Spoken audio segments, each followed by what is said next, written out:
ছেলেরা মাইন্ড করেন না, ছেলেদের ভয় ভাঙানোর জন্য একের পর এক লেয়ার আফটার লেয়ার মেয়েরা আসছে ফার্স্টে, অনেক পরে যে ছেলেদের বড়, মানে ওরা জানে যে পুলিশ মেয়েদেরকে কিছু করবে না। তো মেয়েরা এসে জায়গাটা তৈরি করেছে, ছেলেরা তারপরে এসে শাহবাগটা তারা তাদের আওতায় নিয়েছে। শেখ হাসিনাকে নামানোর কৃতিত্ব যদি সবচেয়ে আগে কারো থাকে সেটা হলো মেয়েদের। প্রথমবার যখন বাংলা ব্লকেটের ডাক দেওয়া হলো সেদিন আমি দেখলাম, আমি নিজে তখন সাংবাদিক ছিলাম, তখন আমি দেখি টিএসএ পর প্রথমে যারা আসলো এই যে ছেলেদের ভয় ভাঙানোর জন্য, ছেলেরা মাইন্ড করেন না, ছেলেদের ভয় ভাঙানোর জন্য একের পর এক লেয়ার আফটার লেয়ার মেয়েরা আসছে ফার্স্টে।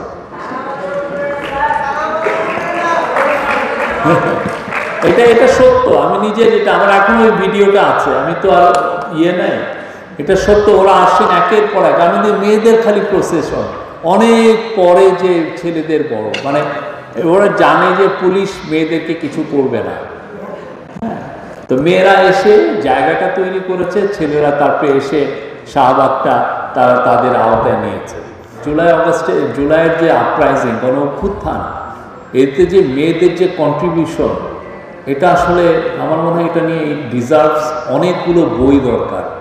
এত মেয়ে সব জায়গায়, আমি কয়েকটা জাহাঙ্গীরনগর ইউনিভার্সিটিতে গেলাম, আমি ইসলামী ইউনিভার্সিটিতে গিয়েছি, আমি কুমিল্লা ইউনিভার্সিটি, এরা সবাই তাদের রোল নিয়ে তারা যে কি কাজগুলো করেছে জুলাইয়ের গণ অভ্যুত্থানে, তারা ভিডিও বানিয়েছে।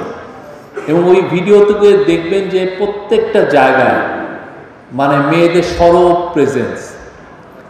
শেখ হাসিনাকে নামানোর কৃতিত্ব যদি সবচেয়ে আগে কারো থাকে সেটা হলো মেয়েদের।